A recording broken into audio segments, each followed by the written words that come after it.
ఓ, ISKCON mind వారి భక్తి వైభవ class లో మొదటి స్కందం 5వ అధ్యాయం 18వ శ్లోకం ఈరోజు ప్రారంభిద్దాం. అందరికీ స్వాగతం.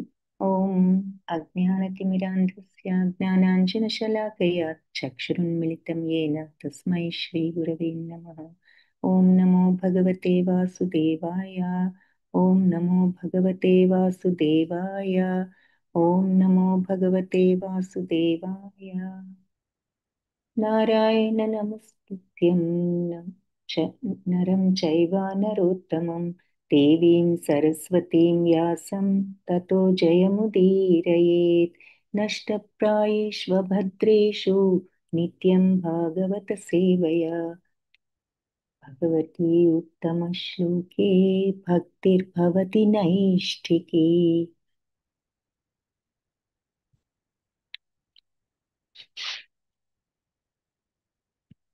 हे कृष्णा करुणा सिंधो दीनबंधो जगत्पते गोपेश गोपिका कांत राधा कांत नमोस्तुते. तप्त कांचन गौरांगी राधे वृंदावनेश्वरी वृषभानुसुते देवी प्रणमामि हरिप्रिये. नमो विष्णुपदाय कृष्णप्रेष्ठाय भूतले श्रीमते भक्ति वेदांता स्वामीति नामिने. नमस्ते सरस्वती देवी गौरवाणी प्रचारिणे निर्विशेषा शून्यवादी पाश्चात्य देशधारिणे. जय श्री कृष्ण चैतन्य प्रभु नित्यानंद श्री अद्वैत गदाधरा श्रीवासादि गौर भक्त वृंद. हरे कृष्ण कृष्ण कृष्ण हरे हरे, हरे राम राम राम हरे हरे. हरे कृष्णा कृष्ण कृष्ण हरे हरे, हरे राम राम राम हरे हरे. हरे कृष्ण कृष्ण कृष्ण हरे हरे, हरे राम राम राम हरे हरे. हरे कृष्ण कृष्ण कृष्ण हरे हरे, हरे राम राम हरे हरे. मूकं करोति वाचालं मूकं करोति वाचालं पङ्गुं लङ्घयते गिरम्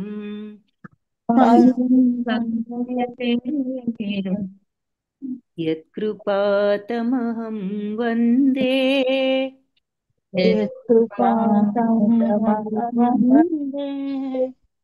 परमानन्दमाधवम्.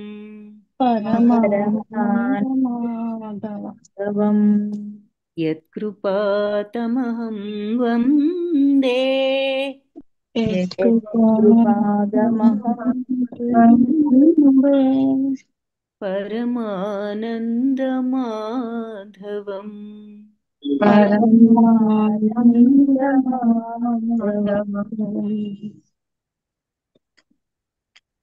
హరే కృష్ణ. అందరికీ వీడియోస్ చేసుకోండి అందరూ.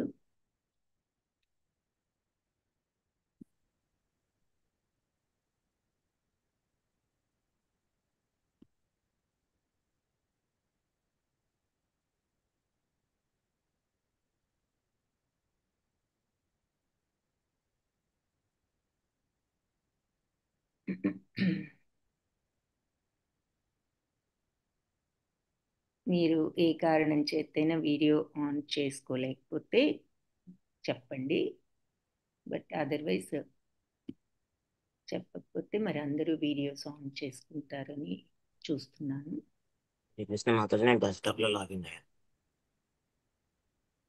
హరే కృష్ణ ప్రభుజీ. వినిపించలేదు ప్రభుజీ. డెస్క్టాప్ లో లాగిన్ అయ్యింది మాతాజీ. ఓకే. సో అంటే కుదరదా? కెమెరా ఉండదు Mataji desktop. Okay okay. Hare Krishna.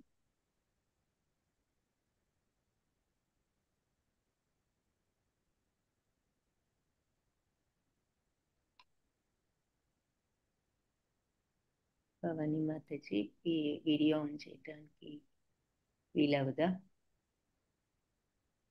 Chandravathi Mataji లేరనుకుంటాయి.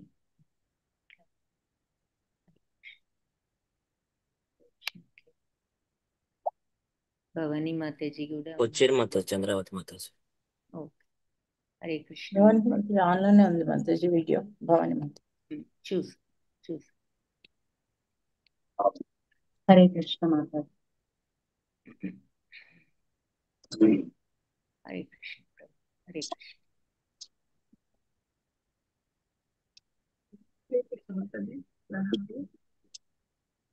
Hare Krishna Mataji.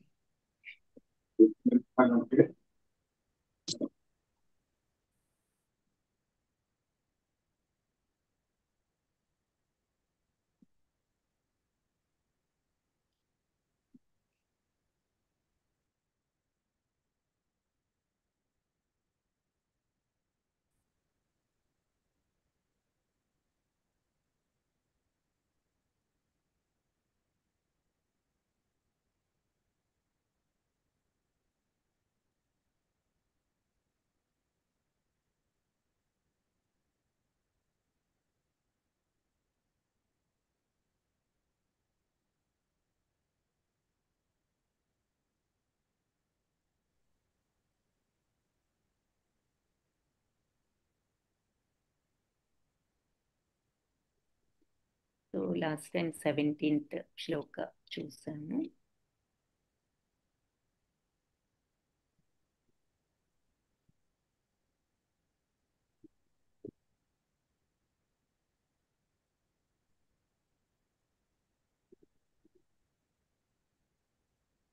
Neelima Mataji, Sridipa Mataji, Pavani Mataji video on చేయడానికి ఏమైనా ప్రాబ్లం ఉందా?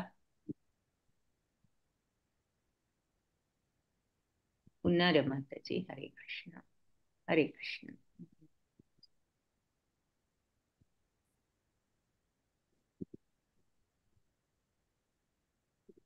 మాతాజీ నేను అటెండెన్స్ కోసం 2 డివైజుల్లో ఆన్ అయ్యాను. ఒక డివైస్ వీడియో ఆన్ చేశాను మాతాజీ. చూసాను మాతాజీ. కనిపించింది. హరే కృష్ణ. అటెండెన్స్ అయ్యాను, ఒకటి లీవ్ అయిపోతుంది.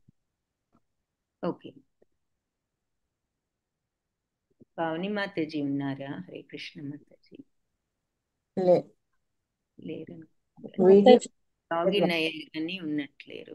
శ్రీదీప మాతాజీ, హరే కృష్ణ మాతాజీ. మాతాజీ కూడా లేరు అనుకుంటా. ప్రకాష్ రావు ప్రభుజీ కూడా ఉన్నట్లేరు.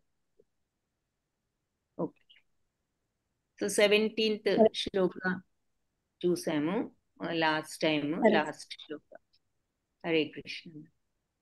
సో ఏది మనం అందులో ఏం చూసాము? భగవంతుడి యొక్క సేవలో నియుక్తులం అవడానికి స్వధర్మాన్ని కూడా త్యజించేవాడు సాధనా కాలంలో అపక్వ స్థితిలో కొన్నిసార్లు పతనం చెందినా కూడా కృతార్థత్వం విషయంలో అతనికి ఏ భయము లేదు. అందుకే మనం దీనికి ఎగ్జాంపుల్గా స్వల్పమప్యస్య ధర్మస్య అనే శ్లోకం కూడా చెప్పుకున్నాం లాస్ట్ టైం. కాబట్టి కొంచెమైనా అసలు ఆ మార్గంలో ఉన్నవాడు మధ్యలో కొంచెం ఏదైనా కొన్నిసార్లు పతనం చెందినా కూడా చివరికి తప్పకుండా కృతార్థత్వం ఉంటుంది. కానీ అభక్తుడైన వాడు ఎంత ధర్మానుష్ఠానాన్ని సమగ్రంగా పాటించినా కూడా అతనికి ఆ లాభం చేకూరదు. అంటే ఇక్కడ ధర్మానుష్ఠానం అంటే నువ్వు కరెక్ట్గా నీ పనిని చేయొచ్చు, కానీ భక్తి భావం లేకుండా చేస్తే ఏదైనా కూడా వృధాయే అని మనం భగవద్గీతలో కూడా చేసాం. యజ్ఞమైనా దానమైనా మరి ఏదైనా సరే ఆ భక్తి లేకుండా చేస్తే అది వృధాయే అని మనం 17th చాప్టర్లో చూస్తాం భగవద్గీతలో. కాబట్టి అదే విషయం ఇక్కడ మనం అదే అర్థం ఇక్కడ వస్తుందన్నమాట. సో ఆ భక్తిలో అంటే ఇక్కడ ఇంకొక పాయింట్ కూడా చెప్పారు. భక్తిలో ఉన్న వాళ్ళు ఒకవేళ ఏ కారణం చేతైనా ఎప్పుడైనా వాళ్ళు కొంచెం ఈ మార్గంలోంచి అటు ఇటు అయినా కూడా కొన్నిసార్లు వాళ్ళు ఎప్పటికైనా సరే వాళ్ళు మళ్ళీ ఆ మార్గంలోకి వెళ్తారు తప్పకుండా అని చెప్తూ, కానీ భక్తి లేనప్పుడు ఎంత పర్ఫెక్ట్గా మనం ఏ పని చేసినా కూడా దాని వలన ఉపయోగం లేదు. సో పాయింట్ ఏమిటి అంటే ఏ పనైనా మనం చేసినప్పుడు యజ్ఞమైనా దానమైనా తపస్సైనా, అంటే యజ్ఞాలు దానాలు తపస్సులు, యజ్ఞాలు తపస్సులు మనం చేస్తున్నామంటే ఆ యజ్ఞాలకి తపస్సులకి అసలైన అంతరార్థం ఏమిటో భగవద్గీతలో చూస్తాం. ఏ పనైనా భగవదర్పితం అనుకుని చేసి ఫలాపేక్ష లేకుండా చేస్తే అది యజ్ఞం అని. తపస్సు ఎప్పుడవుతుంది?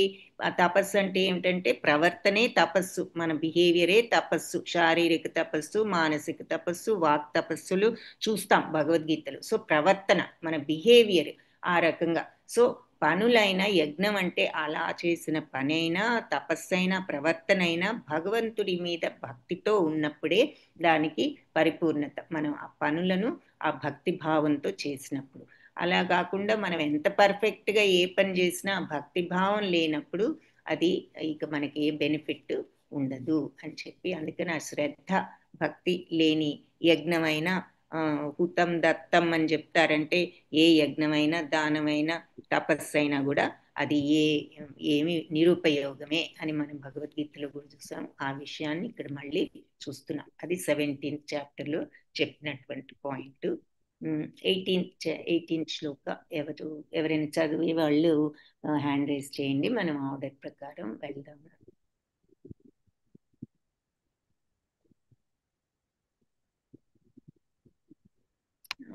ఎవరైనా చదువుతారా? 18th భవానీ మాతాజీ. హరే కృష్ణ. హరే కృష్ణ. భవానీ మాతాజీ మ్యూట్ లో ఉన్నారు మాతాజీ, అన్మ్యూట్ చేసుకోండి. హరే కృష్ణ. హరే కృష్ణ మాతాజీ. తస్యైవ హేతో ప్రయతేత కోవిదో న లభ్యతే యత్కృమతాముపర్యతః తల్లభ్యతే దుఃఖవదన్యతః సుఖం కాలేన సర్వత్ర గంభీరరంభసా. హరే కృష్ణ. హరే కృష్ణ. సో మీనింగ్ చదవండి మాతాజీ, చదువుతారా? అత్యంత ఉన్నత లోకమైన బ్రహ్మలోకము నుండి అధోలోకమైన పాతాళం వరకు పరిభ్రమించినను లభించనటువంటి ప్రయోజనము కొరకే తత్వజ్ఞానము కలిగిన బుద్ధిమంతులైన వారు వాస్తవముగా యత్నించవలెను. ఏలయన కోరకున్నను దుఃఖములు మనకు కాలములో ప్రాప్తించడే రీతి ఇంద్రియ భోగ సుఖము కూడా దానంతటా అదియే అప్రయత్నముగా కాలక్రమమున లభింపగలదు, సంప్రాప్తించడే ప్రీతి. హరే కృష్ణ. హరే కృష్ణ మాతాజీ. ధన్యవాదాలు మాతాజీ. హరే కృష్ణ. హరే కృష్ణ. ధన్యవాదాలు. సో మరి అన్నిటికంటే పైన ఉన్నది బ్రహ్మలోకం అని, ఆ 14 లోకాల్లో కింద అన్నిటికంటే కింద పాతాళ లోకం. ఈ 14 లోకాలలో కూడా లభించినటువంటి ప్రయోజనం అంటే ఏ లోకంలో కూడా ఈ ప్రయోజనం లేదు. అలాంటి ప్రయోజనం కోసం తత్వజ్ఞానం కలిగినటువంటి బుద్ధిమంతులు ప్రయత్నించాలి. అంటే ఈ భౌతిక ప్రపంచంలో ఏ లోకంలోనూ కూడా లేనటువంటి ఎక్కడికి వెళ్ళినా మనకి ఈ ప్రయోజనం అనేది ఉండదు. సో ఏమిటి ఆ ప్రయోజనం? అటువంటి ప్రయోజనం కోసం తత్వజ్ఞానం ఉన్న బుద్ధిమంతులందరూ కూడా ప్రయత్నించాలి. అంటే నిజమైన విషయాన్ని తెలిసిన వాళ్ళు, ఇది పర్పస్ ఏమిటో తెలుసుకున్న జ్ఞానులు ఏమిటి అంటే ఇక్కడ ఎక్కడా కూడా లభించని ప్రయోజనం ఏమిటి అనే దానికోసం ప్రయత్నించాలి. ఎందుకంటే మనకు అవసరం లేకపోయినా మనకి సంప్రాప్తించవలసినటువంటి దుఃఖాలు ఎలాగూ వస్తాయి. అలాగే మనకి సంప్రాప్తించవలసిన సుఖాలు కూడా మనం తాపత్రయపడకపోయినా ఆటోమేటిక్గా వస్తాయి. ఆటోమేటిక్గా అంటే మన పనులు మనం చేసుకుంటూ పోతే మనకి ఏది ప్రాప్తమో అది వస్తుంది. అది ఇక్కడ చెప్తున్నారు. మనం కోరుకోకపోయినా దుఃఖాలు వస్తాయి. అలాగే ఇంద్రియ సుఖాలు కూడా దానంతటదే అప్రయత్నంగా వస్తాయి. సో మన యొక్క కర్మానుసారం మనకి ఎలాగూ జరగవలసింది జరుగుతుంది. అందుకని తాపత్రయం ఎందుకు? నీకు రావాల్సిన దుఃఖం నువ్వు వద్దనుకున్నా వస్తుంది, నీకు కావాలనుకున్న సుఖం నీకు రావలసిన సుఖం అయితే వస్తుంది. నువ్వెంత తాపత్రయపడినా నీకు దక్కని సుఖం నీకు ఎలాగూ రాదు. కాబట్టి ఆ విషయం చెప్తున్నారు. అందుకని ఇక్కడ ప్రయోజనాల కోసం, ఈ భౌతిక ప్రపంచపు ప్రయోజనాల కోసం తాపత్రయపడడం అనవసరం. ఎందుకంటే మనం ఇక్కడ ఉన్నాము అంటే మన కర్మానుసారం జరగాల్సింది ఎలాగూ జరుగుతుంది. కాబట్టి మనం అసలు ఈ భౌతిక ప్రయోజనాలలో, భౌతిక ప్రపంచంలో మనకి దొరకనటువంటి ప్రయోజనం ఎక్కడుంటుందో ఆ ప్రయోజనం కోసం బుద్ధిమంతులైన వాళ్ళు ప్రయత్నించాలి అని చెప్పి చెప్తున్నారనమాట. సో ఇక్కడ మరి దీంట్లో కూడా భాష్యంలో ఇట్లా రకరకాలుగా కొంతమంది ప్రస్తుత జన్మలో, తదుపరి జన్మలో ఇంద్రియ సుఖాలు పొందటానికి ఎన్నో విధానాలు ఉన్నాయి.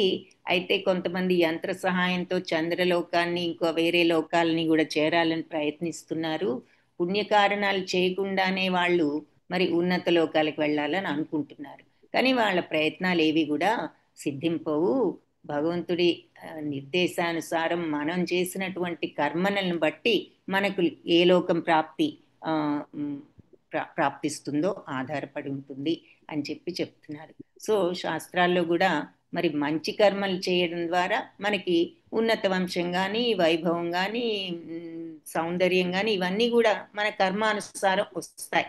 అలాగే మరి ప్రస్తుత జన్మలోనే మరి కొంతమంది విద్యను, ధనాన్ని గడించడం కూడా వస్తూ ఉంటుంది. ఒక్కొక్కసారి మరి వాళ్ళు కష్టపడి చదువుకోవడం, అలాగే కష్టపడి ఆర్జించడం, ఇవన్నీ కూడా మనం చూస్తున్నాం. అలాగే శుభకార్యాల ద్వారానే మనం కోరినటువంటి స్థానాలను నెక్స్ట్ జన్మలో కూడా అంటే పుణ్యకార్యాలు చేసినప్పుడు, మంచి పనులు చేసినప్పుడు మరి నెక్స్ట్ జన్మలో మనం ఆ రిజల్ట్ని చూస్తాం. అలా కాకుండా మరి ఒకే సమయంలో మనం చూస్తాం ఇరువురు వేర్వేరు స్థానాల్లో స్థితిని పొందడం అనేది ఎప్పుడు కూడా జరగదు అని చెప్పి చెప్తున్నారు. ఒకే సమయంలో జన్మించిన ఇద్దరు కూడా అట్లా లేనప్పుడు వాళ్ళు వేరువేరు స్థానాల్లో స్థితులను పొందడం అనేది అంటే ఎవరి కర్మానుసారం జరుగుతుంది. ఒకే టైంలో పుట్టొచ్చు, ఒకే ఇంట్లో పుట్టొచ్చు, ఒకే తల్లికి పుట్టొచ్చు, కానీ ఎవరి కర్మానుసారం వాళ్ళు ఉంటారు. పూర్వకర్మానుసారం కలుగుతూ ఉంటుంది. అలాంటి భౌతిక స్థితి గతులన్నీ కూడా తాత్కాలికం. కాబట్టి ఇక్కడ పాయింట్ ఏమిటి అంటే ఏదైనా మనం ఇప్పుడు ఉన్నాము అంటే పూర్వజన్మ కర్మానుసారం ఎలాగూ విషయాలు జరగక తప్పదు. కాబట్టి ఇవన్నీ కూడా అసలు టెంపరరీ అనేది మనం గుర్తుంచుకోవాలి. ఈ పైలోకం నుంచి కింది లోకం వరకు కూడా మరి అన్నీ కూడా మన కర్మ ప్రకారమే జరుగుతాయి అని చెప్పి చెప్తున్నారు. కాబట్టి ఈ వివేకవంతుడు ఇలాంటి స్థానాల కోసం ప్రయత్నించరాదు. మనం బ్రహ్మలోకం, పైలోకాల కోసం కూడా అనవసరం. ఇక్కడ సుఖాలకే మనం ప్రాకులాడుతూ ఉన్నాం. కాబట్టి అసలు ఏం చెప్తున్నారు, ఈ సుఖాలే కాదు బ్రహ్మలోక సుఖాలు, పైలోక సుఖాలు కూడా నిత్యం కాదు అని చెప్పి చెప్తున్నారు. కాబట్టి వీటన్నిటి కోసం ఈ భౌతిక ప్రపంచంలో ఏ లోకం కోసం నువ్వు ప్రాకులాడు, దానిని దాటడానికి ప్రయత్నించు అని చెప్పి చెప్తున్నారు. సో జ్ఞానానందపూర్ణమైన నిత్య జీవితం కోసం ప్రయత్నించాలి. ఏమిటి నిత్య జీవితం అంటే జనన మరణ రహితమైనది, అది ఆధ్యాత్మిక ప్రపంచం అని. సో భగవంతుడి ధామం. సో అది పొందిన తర్వాత దుఃఖపూర్ణమైన భౌతిక జగత్తులో, ఈ భౌతిక జగత్తులో ఏ లోకానికి రావాల్సిన అవసరం లేదు అంటూ మళ్ళీ ఇక్కడ మనకి భాష్యంలో వివరణ చెప్తున్నారు. ఎందుకంటే బ్రహ్మలోకంలో, మిగిలిన లోకంలో కూడా మరి ఈ భౌతిక జీవన లక్షణాలు ఉన్నాయి. మనం చూసాం కదా, పైనుంచి కింద వరకు అన్ని లోకాల్లోనూ జనన మరణ పునరావృతమే అని మనం చూస్తాం 8th చాప్టర్లో. కాబట్టి అలాంటి అది దేవతా జన్మ అవ్వచ్చు, సునక సూకర జన్మమైన అవ్వచ్చు, ప్రతి జన్మలోనూ ఎంతో కొంత దుఃఖాలు సుఖాలు ఉంటాయి. అయితే దాంట్లో డిఫరెంట్ లెవెల్స్లో తేడా ఉండొచ్చు, ఎంత దుఃఖం ఎంత సుఖం అనేది. కానీ ప్రతి లోకంలో ప్రతి జీవికి కూడా ఈ భౌతిక ప్రపంచంలో అంటే సునకం దగ్గర నుంచి పైనున్న దేవతల వరకు అందరికీ సుఖ దుఃఖాలు ఉన్నాయి అని. కాకపోతే పరిణామం వాటి స్థాయిలు తేడా ఉంటుంది అని చెప్పి చెప్తున్నారు అనమాట. కాబట్టి ఈ జనన మరణ చక్రం నుంచి ఎవరు కూడా ఇవి ఉన్నంతకాలం విముక్తిని పొందలేరు అని చెప్తూ, కాబట్టి ఈ అల్ప విషయాల గురించి టైం వేస్ట్ చేసుకోవద్దు, కాలాన్ని వృధా చేసుకోకుండా భగవద్ధామాన్ని చేరడానికి తీవ్రంగా యత్నించాలి అని చెప్పి ఇదే అందరికీ కూడా మరి జీవిత ఆశయం కావాలి అని చెప్పి ఇక్కడ అది చక్కటి మాట, జీవిత ఆశయం కావాలి అంటున్నారు అన్నమాట. దాన్ని అంటే వాంఛ కాదు, this should be our goal, మన యొక్క ఆదర్శం అది అయి ఉండాలి అని చెప్పి చెప్తున్నారు. ఎందుకంటే అది డిజైర్ కాకూడదు, అది మన యొక్క బాధ్యత అనుకోవాలి. అది అక్కడ పాయింట్. సో అందుకని ఆ మాట కూడా ముఖ్యమైన మాట భాష్యంలో. అది మనం కోరికతో చేయడం లేదు, అది మన డ్యూటీ అనుకోవాలి. సో ఆ వర్డ్ తెలుగులో ఆశయం అన్నారు, ఇంగ్లీష్లో ఆ మాటని that should be the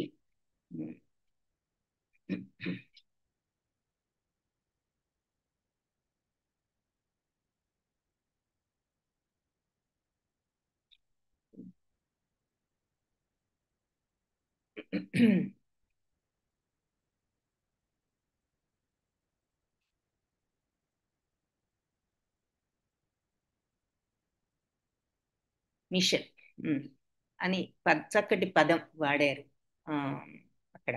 so ఇది ప్రతి ఒక్కరికి జీవిత ఆశయం కావాలి, భగవంతుని చేరుకోవడానికి మనం చేసే ప్రయత్నం. సో అది ఇంతకీ శ్లోకంలో ఏం చూసాము అంటే, సో అన్ని లోకాలు పైనుంచి కింద వరకు కూడా మనకి ఇక్కడ లభించని ప్రయోజనం ఏది? ఆ భగవద్ధామం. ఆ ప్రయోజనం కోసం వివేకవంతులు నిజంగా ప్రయత్నించాలి. ఎందుకంటే ఇక్కడి భౌతిక విషయాల కోసం మనం టైం వేస్ట్ చేసుకోకూడదు. ఈ సుఖాలు కావాలని, దుఃఖాలు వద్దు అని మనకి తాపత్రయాలు, ప్రయత్నాలు అనవసరం. ఎందుకు అంటే మనకు రావలసినది ఎలాగూ వస్తుంది, రాదగనిది ఎలాగూ రాదు, మనం ఎంత అవస్థపడినా. కాబట్టి మన ప్రయత్నం ఇక్కడి నుంచి అక్కడికి చేరటానికి ఎలా చేరతామనేది మన యొక్క జీవితాశయం అయి ఉండాలి నిజానికి ప్రతి ఒక్కరికి అని చెప్పి చెప్తున్నారు. నెక్స్ట్ శ్లోక చదువుదాము. చంద్రావతి మాతాజీ. హరే కృష్ణ మాతాజీ, ప్రణామాలు. హరే కృష్ణ. నవైజనో జాతు కథం జనావ్రజే ముకుంద సేవ్యన్యవదంగ సంస్కృతిం స్మరన్ ముకుందాంగ్రిపగూహనం పునః విహాతుమిచ్చేన్న రసగ్రహో జనః. అనువాదము. ఓ వ్యాసదేవ, శ్రీకృష్ణ భగవానుని భక్తుడైన వాడు కొన్ని మార్లు ఏదియో ఒక కారణంచే పతనమునందినను ఇతరుల వలె అనగా కామ్యకర్మ రతుల వలె భవబంధమున నిక్కముగా చిక్కుబడదు. ఏలయన ముకుంద పాదాశ్రయ రసాస్వాదనమును ఒక మారు కావించిన వాడు అట్టి దివ్యానుభవమును పదే పదే స్మరించుట కన్నను అన్యమును గావింపడు. హరే కృష్ణ మాతాజీ, ధన్యవాదాలు. హరే కృష్ణ మాతాజీ, ధన్యవాదాలు. సో భక్తుడైన వాడు మరి ఎన్నిసార్లు ఏ కారణం చేత పతనం చెందినా కూడా, మనం ఇందాక 17th శ్లోకాలో కూడా ఇదే చూసాము ఆల్మోస్ట్. వాళ్ళు ఇతరుల వలె అంటే కర్ములు అంటారు కదా, అంటే కామ్య కర్ములలో ఇంట్రెస్ట్ ఉన్న వాళ్ళు అని. భక్తులు అంటే మరి భగవంతుడి పట్ల ఆ శరణాగత తత్వంతో ఉన్నవాళ్ళు. సో ఈ భౌతిక కామ్య కర్మరతుల పట్ల ఇంట్రెస్ట్ ఉన్న వాళ్ళు, ఈ భక్తులు వాళ్ళని కర్ములు అని అంటున్నారు. సో ఈ భక్తుడైన వాడు కొన్నిసార్లు ఏదో ఒక కారణం చేత పతనం చెందినా సరే వాళ్ళు ఈ కర్ముల వలె భవబంధాల్లో చిక్కుకోరు. మరి కామ్య కర్మలలో రతులైన వాళ్ళకి భవబంధాలు ఎలాగూ ఉంటాయి. కానీ భక్తులు ఎవరు? భక్తులంటే ఫలాపేక్ష లేకుండా ప్రసాదంగా ఏదైనా అంటే ఫలితం మీద ఆసక్తి వదులుకున్న వాళ్ళు, అంటే రాగద్వేషాలు లేని వాడు మరి భక్తుడు. అలాంటి భక్తుడు మరి బిగినింగ్ స్టేజెస్లో కొన్నిసార్లు పతనం చెందినా కూడా ఇతరుల వలె భవబంధాల్లో నిక్కముగా చిక్కుకోడు, అంటే గ్యారంటీగా చిక్కుకోడు అని చెప్తున్నారనమాట. ఎందుకు? ముకుంద పాదాశ్రయ రసాస్వాదన ఒక్కసారి చవి చూశారంటే ఎవరైనా సరే ఆ దివ్యానుభవాన్ని మళ్ళీ మర్చిపోలేరు. కాబట్టి దాన్నే మళ్ళీ స్మరించడం కంటే ఇంకా వేరేదేది కూడా వాళ్ళు కోరుకోరు అని చెప్పి మళ్ళీ ఇక్కడ చెప్తున్నారు. స్మరాన్ ముకుంద అంఘ్రి, ఆయన యొక్క పాదాలను ఉపగూహనం, ఎవరైతే ఆలింగనం చేసుకుంటారో ఆయన పాదాలను అంటే ఆయన పాద పద్మాలను ఎవరైతే ఆ రసాస్వాదన తెలుసుకోగలుగుతారో ఒకసారి ఆ రుచి చూసిన తర్వాత వాళ్ళు మళ్ళీ వేరే అన్యాన్ని కావించరు, కోరుకోరు అని చెప్పి చెప్తున్నారు. సో ఎప్పుడైనా అటు ఇటు అయినా కూడా వాళ్ళు మళ్ళీ ఆ ఆనందాన్ని తెలిసిన వాళ్ళు కాబట్టి ఆ మార్గానికే తిరిగి వస్తారు అన్నది ఈ శ్లోకంలో మనకి మీనింగ్. ఇక భాష్యంలో సరే రసగ్రహుడు అంటే పాదారవింద మధురిమను ఆస్వాదించినవాడు, భగవత్పాద మధురిమను ఆస్వాదించిన వాడిని రసగ్రహుడు అని అంటూ ఆ కారణంగా అప్రయత్నంగా భౌతిక మెరుగుల పట్ల అతను అనురక్తుడు కాడు. ఎందుకంటే అన్నింటినీ మించినటువంటి రక్తి అక్కడ ఉన్నది కాబట్టి ఈ అది గనక నిజంగా అర్థం చేసుకుంటే భౌతిక విషయాల్లో అనురక్తులు కాకుండానే ఉంటారు అంటూ అలాంటి ఎగ్జాంపుల్స్ చాలానే ఉన్నాయి. భక్తుడు పతనం చెందినా కూడా ఈ కామ్యకర్మ రతుని కాంచినట్లుగా అతన్ని మనం ఏదో మామూలు కర్మికుడిలాగా మనం చూడకూడదు. ఎప్పుడైనా పతనం అవ్వచ్చు, కానీ వాళ్ళు మామూలుగా కర్మిలులాగా వాళ్ళు ఉండరు. ఎందుకంటే వాళ్ళు భగవద్దండన ద్వారా భగవంతుడే వాళ్ళని మళ్ళీ సరి చేస్తారు అని చెప్పి ఇక్కడ ఒక అనాథ బాలుడు ఎగ్జాంపుల్ కూడా చెప్పారు. మరి అనాథ బాలుడు తప్పులు చేస్తే సరిదిద్దే వాళ్ళు లేకపోవచ్చు, కానీ మరి మామూలు వాళ్ళ యొక్క సంతానం తప్పులు చేస్తే తల్లిదండ్రి ఉన్నవాళ్ళు వాళ్ళ పేరెంట్స్ వాళ్ళని ఎలా అయితే సరిదిద్దుతారో భక్తుడిని ఈ విధంగా పోల్చారు. మరి కర్ములు ఆ భక్తి భగవంతుడు శరణాగతిలో తత్వానికి వాళ్ళు రాలేదు కాబట్టి మరి ఇంకా వాళ్లకు ఆ అవకాశం ఇంకా రాలేదన్నమాట. సో ఈ భక్తి భావంలో శరణాగత తత్వంలో ఉన్న వాళ్ళను ఎప్పుడైనా వాళ్ళు ఈ మార్గంలోంచి వైదొలగినా భగవంతుడే వాళ్ళను రక్షిస్తాడు. సో అయితే భగవద్గీతలో మనం ఏం చూసాము, ఇలా ఏదైనా ఏదైనా మధ్యలో ఫెయిల్ అయిన వాళ్ళు ధనవంతుల ఇంట్లో అలా పుడుతూ ఉంటారు మరి అని చెప్పారు. ఇక్కడ ఏం చెప్తున్నారంటే భాష్యంలో అలాంటి వాళ్ళకంటే కూడా ఇంకా దుఃఖాలలో మునిగిపోయి సర్వము కోల్పోయిన వాళ్ళ పట్లే భగవంతుడికి ఎక్కువ కరుణ ఉంది, వాళ్ళే అదృష్టవంతులు అంటున్నారు. ఇలా గొప్ప ధనవంతుల ఇళ్లలో ఆ తర్వాత మరి ధర్మపరాయణుల ఇంట్లలో పుట్టిన వాళ్ళకంటే వీళ్ళకే ఎక్కువ అదృష్టం ఉంది. ఎందుకు? వాళ్ళు ఎప్పుడు కూడా మరి ఆ దుఃఖంలో ఉన్నప్పుడు ఆటోమేటిక్గా ఇక వాళ్ళు భగవంతుడి వైపు వాళ్ళ దృష్టి మరులుతుంది కాబట్టి ఆ రకంగా వాళ్ళే ఎక్కువ అదృష్టవంతులు అని చెప్పి చెప్తున్నారు. సో మనకి ఎగ్జాంపుల్ ఇప్పుడు కుంతీదేవి ప్రార్థనల్లో కూడా ఆవిడ అందుకే కదా నాకు ఎప్పుడు కష్టాలేవు అని అడుగుతుంది. సో ఆ విషయం ఇక్కడ భాష్యంలో మళ్ళీ చెప్తున్నారు అన్నమాట. కాబట్టి ఈ ధనవంతుల ఇంట్లో అలా పుట్టడం జరిగితే మళ్ళీ భగవంతుని మర్చిపోయే అవకాశం ఉంది. కానీ ఇలా కష్టాలలో ఉన్న వాళ్ళు ఎప్పుడు కూడా మరి భగవంతుడు వాళ్ళ నిస్సహాయ స్థితినే తలుచుకుంటూ ఇలా భగవంతుడి మీద ఆధారపడి ఇక వాళ్ళు త్వరగా భగవంతుడి పాదాలను చేరుకోగలుగుతారు అని చెప్పి చెప్తున్నారు. సో ఆఖరికి ఏం చెప్తున్నారంటే ఈ భాష్యంలో శుద్ధ భక్తుడు ఎప్పుడు కూడా భగవంతుడి పాదాలను స్మరిస్తూ ఉంటాడు. మరి ఎంత సంపద లభించినా కూడా ఆ భగవంతుణ్ణి అతను ఎప్పుడు మర్చిపోలేడు అని భాష్యాన్ని ఎండ్ చేశారు.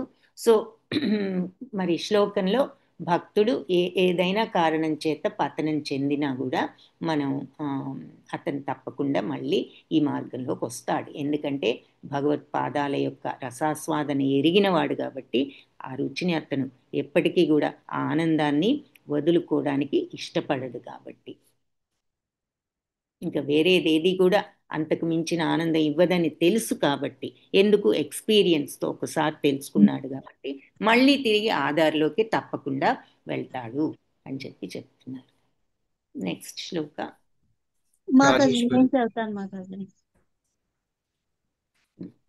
నెక్స్ట్ శ్లోకం నేను చదువుతున్నాను మాతాజీ. ఓకే. హరే కృష్ణ. ఇదమి విశ్వం భగవాని వేతరో యతో జగద్ స్థాన నిరోధ సముద్భవం తుది స్వయం వేద భవాన్ స్థాపితే ప్రదేశ మాత్రం భవతం ప్రదర్శితం. శ్రీ ఈ దేవ ప్రవేశ మాత్రం భవతాం ప్రదర్శితం. ఆ దేవదేవుడే భాష్యం మాతాజీ. ట్రాన్స్లేషన్. ఆ దేవదేవుడు స్వయంగా ఈ విశ్వరూపమున నిలిచి ఉన్నాడు. ఆయనను అతడు దేనికి పరుడై ఉన్నాడు దేనికి పరుడై ఉన్నాడు. ఈ విశ్వము ఆ భగవాను నుండి ఉద్భవించి అతని యందే నిలిచి చివరకు లయము పిమ్మట అతని యందే ప్రవేశించును. ఇది అంతైను నెరిగి ఉన్నను సూచనగా నేను తెలియజేసి తిని. థ్యాంక్ యూ మాతాజీ. హరే కృష్ణ. హరే కృష్ణ మాతాజీ, ధన్యవాదాలు. సో ఇదం హి విశ్వం భగవాని వేతరం అంటే ఈ ఈ విశ్వం అంతటికి భగవంతుడే విశ్వమైనా కూడా ఆయన విశ్వానికి పరుడు. యతో జగత్ స్థాన నిరోధ సంభవ. సో ఎవరి నుంచి అయితే ఈ జగత్తంతా కూడా స్థానం అంటే నిలుస్తుందో, క్రియేట్ అవుతుందో, నిరోధ మరి ఎండ్ అవుతుందో, లయం అవుతుందో, సంభవ సృష్టింపబడుతుందో. స్థానం అంటే మరి ఎవరి నుంచి అయితే నిలుస్తుందో అంటే స్థితిలో ఉంటుందో అంటే పోషింపబడుతుందో. సో సృష్టి స్థితి లయలు చెప్తున్నారనమాట. స్థానము, నిరోధము, సంభవము అనే పదాలతో. సంభవించడం అంటే సృష్టింపబడటం, నిరోధం అంటే లయం చేయబడటం, స్థానం అంటే స్థితి కలిగి ఉండటం అంటే స్థితి అంటే జరుగు ఎవరి వల్ల అయితే నడుస్తుందో. సో ఎవరి వల్లే అయితే నడుస్తుందో మరి అటువంటి భగవంతుడు ఆయన ఈ విశ్వం అంతా కూడా ఆ భగవంతుడే స్వయంగా ఈ విశ్వంలో నిలిచి ఉన్నాడు. అయినా కూడా ఆయన దీనికి పరుడు. మరి ఈ విశ్వం భగవంతుడి యొక్క నిజరూపం అని అనడం లేదుగా. విశ్వరూపం ఎంతకాలం ఉంటుంది అంటే విశ్వం ఉన్నంత వరకే ఉంటుందని మనం చూసాం. సో ఈ విశ్వం అంతా కూడా ఆయన రూపం అయినప్పటికీ ఈయన ఆ రూపానికి పరుడుగానే మరి ఉన్నారు. భగవానివేతరో అంటున్నారు. సో ఇదంతా ఆయన విశ్వంతో సమానం అయినా కూడా ఆయన మళ్ళీ అన్యుడు, ఆయన దీనికి పరుడే అని చెప్పి మరి సృష్టి స్థితి లయలు అన్నీ కూడా ఆయనే మరి చేస్తున్నారు అని చెప్పి ఏం చెప్పారు? తద్ది స్వయం వేద. నువ్వు ఇదంతా నీకు స్వయంగా నీకు తెలిసిన వాడివే భవాం. నువ్వు ఇవన్నీ కూడా ఈ విషయాలన్నీ తెలిసిన వాడివే. అయితే ప్రాదేశమాత్రం అంటే నేనేదో సూచనగా భవత ప్రదర్శితం నీకు ఇప్పుడు చెప్తున్నాను. నీకు ఇదంతా తెలుసు, నువ్వేం తెలియని వాడివి కాదు, అయినా నీకు సూచన మాత్రం నేనేదో విషయాన్ని నీకు చెప్తున్నాను. ఏది? భగవంతుడి విశ్వం అంతా కూడా ఉన్నాడు, కానీ ఆయన దీనికి పరుడు. ఈ విశ్వం ఆ భగవంతుడి నుంచే ఉద్భవించింది, మరి నిలిచి స్థితి పొంది ఉంది, అలాగే లయం కూడా పొంది చివరికి మళ్ళీ ఆయనలోనే లయమైపోతుంది. ఇదంతా కూడా నీకు తెలుసు. తద్ది స్వయం వేద. ఇదంతా కూడా నీకు స్వయంగా తెలుసు భవాం నీకు. కాబట్టి తథాపితే అయినప్పటికీ కూడా ప్రాదేశమాత్రంగా అంటే సూచన మాత్రంగా భవత నీకు ప్రదర్శితం నేను తెలియజేస్తున్నాను అని అంటున్నారు. సో నీకు ఈ విషయం అంతా కూడా నీకు తెలుసు, అయినా నేనేదో సూచనగా నీకు తెలియజేస్తున్నాను అని చెప్పి చెప్తున్నారు. సో శుద్ధుడైన వాడికి మరి భగవతత్వం రూపసహితం రూపరహితం అని చెప్పి చెప్తున్నారు. అంటే భగవంతుడు అన్నిట్లో ఉన్నారనేటటువంటి విషయం రూపసహితం రూపరహితం కూడా అంటూ. సో ఇక్కడ అంటే ఎగ్జాంపుల్స్ ఇచ్చారు కదా, మీరు చూసే ఉంటారు. మరి చెట్టు ఉంది అంటే చెట్టు కొమ్మలు ఆకులు అన్నీ కూడా పార్ట్ ఆఫ్ ద ట్రీ, కానీ మళ్ళీ ఒట్టి ఒక్క ఆకుని తీసుకుని ఇదే చెట్టు అని అనలేం కదా. సో అలాగే మళ్ళీ ఇంకొక ఎగ్జాంపుల్ కూడా ఏమి ఇస్తున్నారు, మరి బాడీ పార్ట్స్. బాడీ అంతా ఉన్నప్పుడు బాడీ అంటాము. ఒక చెయ్యో కాలో తీసుకున్నా ఉంటే ఒక్క ఆర్గన్ అది బాడీ అవ్వదు అని చెప్పి చెప్తూ మరి ఆ రకంగా భగవంతుడు మరి సచ్చిత్తానంద స్వరూపుడు. ఆయన శక్తి చేసి సృష్టించబడ్డ ఈ జగత్తు కూడా పాక్షికంగా సచ్చిదానంద పూర్ణంగా సుందరంగా కనిపిస్తూ ఉంటుంది. కాబట్టి బద్ధజీవులు కూడా ఈ బాహ్య శక్తి ప్రభావానికి లోనై ప్రకృతి మాయాజాలంలో చిక్కుకుంటున్నారు అని చెప్పి చెప్తున్నారు. సో భగవంతుడి గురించిన జ్ఞానం మరి లేకపోవడం వల్ల మనం ఈ జగత్తే సర్వస్వం అని అనుకుంటున్నాము. అలాగే మరి అంటే ఎగ్జాంపుల్ మళ్ళీ పాదాలు చేతులు ఒక దేహం నుంచి సెపరేట్ అయితే అవి దేహం యొక్క అంశాలని మనం గుర్తించడం ఎలా గుర్తించమో అలాగే అని చెప్తూ, అదేవిధంగా భగవంతుడి భక్తి నుంచి దూరమైన భక్తి లేని మానవ సమాజం ఈ దేహం నుంచి వేరైనటువంటి పాదాలు హస్తాలు లాగా ఉంటాయి అని అంటున్నారు అనమాట, ఒక ఎగ్జాంపుల్. సో మన దేహం నుంచి విడిపోతే అవి దేహంలో ఇంకా దేహం అని మనం ఎలా అయితే అనమో అలా భక్తి లేనప్పుడు కూడా మనం భగవంతుడిలో పార్ట్ కాం. ఎప్పుడైతే ఆ సంపూర్ణ భక్తి ఉంటుందో అప్పుడు మనం భగవంతుడిలో, మరి అందుకే లీనమయ్యేటటువంటి ఎలిజిబిలిటీ, అర్హత అప్పుడు వస్తుంది. సో అది. సో దేహాన్ని దేని నుంచి, అందుకని ఈ ఎగ్జాంపుల్ ఒకటి ఇక్కడ చెప్పారు.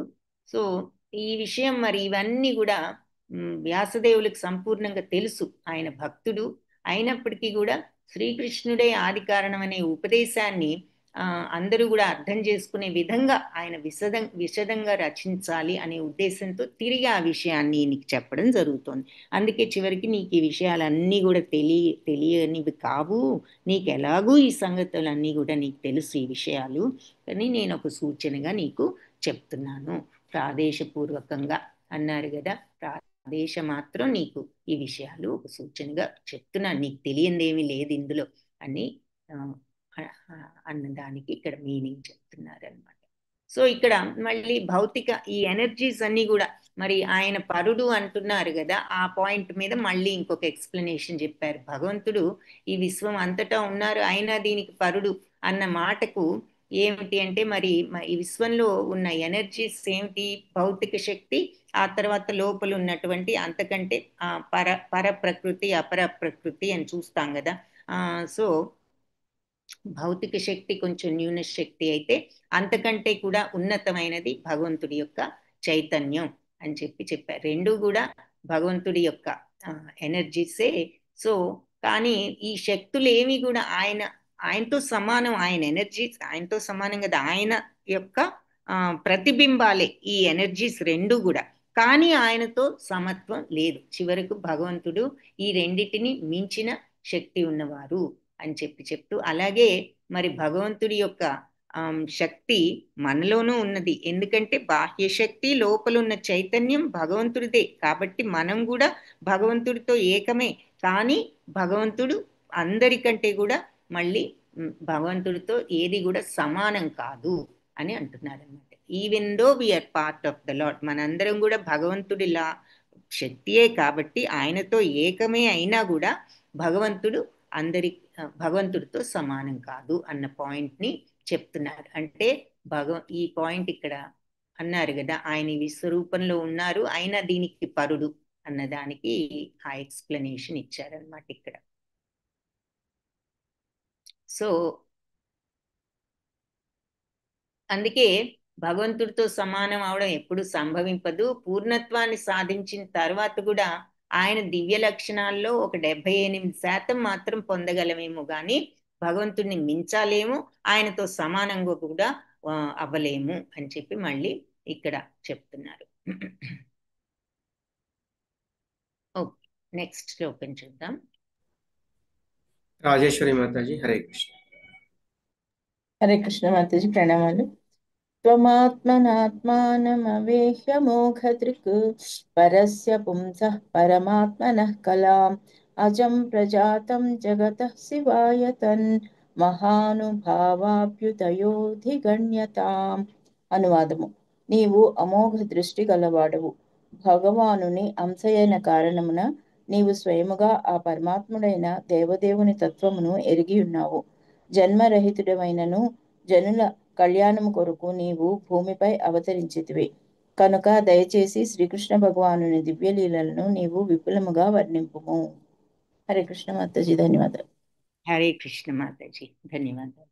సో నువ్వు ఆత్మన స్వయంగా ఆత్మానం పరమాత్మను అన్వేషించగలవు. అంటే నువ్వు ఆత్మానుభవాన్ని తెలుసుకున్నవాడివి, నువ్వు ఆత్మను తెలుసుకున్నవాడివి. అమోఘ దృక్కు అంటే అమోఘమైన దృష్టి ఉన్నవాడివి, పూర్ణ దృష్టి ఉన్నవాడివి.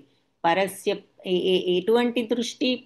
పరస్య అంటే పరతత్వాన్ని అర్థం చేసుకున్నవాడివి అని చెప్తూ ఆ పరమాత్మను కళ ఆయన యొక్క అంశవు నువ్వు అని చెప్తున్నారనమాట. నీకు అమోఘ దృక్పథం ఉన్నది, అమోఘమైన దృక్పథం. నువ్వు ఆత్మానుభవాన్ని తెలుసుకున్నవాడివి, నువ్వు స్వయంగా ఆ పరమాత్ముడి యొక్క అంశ, కలాం అంశవే అంటున్నారు. అజం పుట్టుకలేని వాడివి, ప్రజాతం, పుట్టుకలేని వాడివి అయినా కూడా నువ్వు జన్మించావు ఈ జగత్తు యొక్క కళ్యాణం కోసం, శివాయతన్ అంటున్నారు. సో లోక కళ్యాణం కోసం నువ్వు జన్మించావు. అది అందుకని మహానుభావాభ్యుదయం అంటే ఈ దేవదేవుడైన ఈ భగవంతుడి యొక్క అభ్యుదయం అంటే ఆయన యొక్క లీలలను, ఆయన యొక్క గొప్పతనాన్ని, మహత్యాన్ని అధిగణ్యతాం అతి వివరంగా వివరించు, వర్ణించు అంటున్నారనమాట. సో నువ్వెంతో అమోఘమైన దృష్టి ఉన్నవాడివి, నువ్వు స్వయంగా భగవదంశం ఆత్మానుభూతి అనే తత్వాన్ని కూడా నువ్వు తెలుసుకున్నవాడివి. ఆత్మానుభవం ఏమిటో నీకు తెలుసు, నీకు అమోఘ దృష్టి ఉన్నది, నువ్వు స్వయంగా భగవంతుడి యొక్క అంశవు, నువ్వు జన్మరహితుడు అయినప్పటికీ కూడా లోక కళ్యాణం కోసం నువ్వు ఈ భూమిపై అవతరించావు. సో ఇక్కడ ఇప్పుడు ఆయన చెప్తున్నారు డైరెక్ట్గా, నువ్వు భగవంతుడి యొక్క అవతారానివే, నువ్వు అసలు అజుడువు, కాబట్టి నువ్వు లోక కళ్యాణం కోసం ఈ భూమిపై అవతరించావు. కాబట్టి దయచేసి నువ్వు మరి అక్కడ మళ్ళీ శిష్యుడు అన్నది ముందు మనం చూసిన శిష్యుడిగా ఆయనకు అవసరమైనటువంటి విషయాలను ఎక్స్ప్లెయిన్ చేసి, ఎందుకు ఆయన స్థితిలో ఆయన మనోవ్యాకులత కారణాలు చెప్పి, మరి సున్నితంగా ఆయన యొక్క కారణాలకు విమర్శలు ఏమిటో కూడా చేసి, ఆ మనోవ్యాకులతకు కారణం ఏమిటో చెప్తూ, ఆ తర్వాత ఇప్పుడు విషయాన్ని నువ్వు స్వయంగా నువ్వు భగవదంశవే, కాబట్టి దయచేసి ఆ భగవంతుడి దివ్యలీలలను నువ్వు విపులంగా వర్ణించు అని చెప్పి నారదుల వారు అడగటం జరిగింది. సో 21st శ్లోక కదా అది. సో మనం 17th, 18th, 19th శ్లోకాస్లో ఈ భక్తిని గురించిన విషయాలన్నీ కూడా చెప్పారు. సో భక్తుడు ఒకవేళ ఏదైనా కారణం చేత తప్పుదావ పట్టినా కూడా మళ్ళీ అతను తిరిగి ఆ మార్గంలోకి వెళ్తాడు అనే విషయాన్ని మనం ఆ శ్లోకాల్లో చూసాం.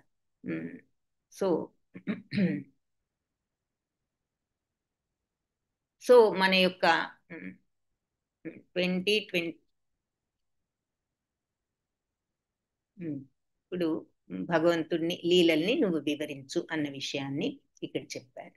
సో మరి అలాగే మనం చూస్తే ఇక్కడ ఎవరైనా సరే మరి ఆయన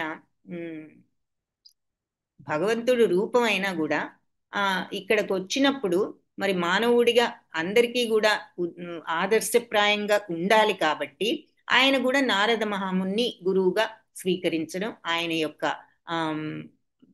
ఆయన యొక్క సలహాలను, ఉపదేశాలను ఆయన వినడం, దానిని పాటించడం జరిగింది.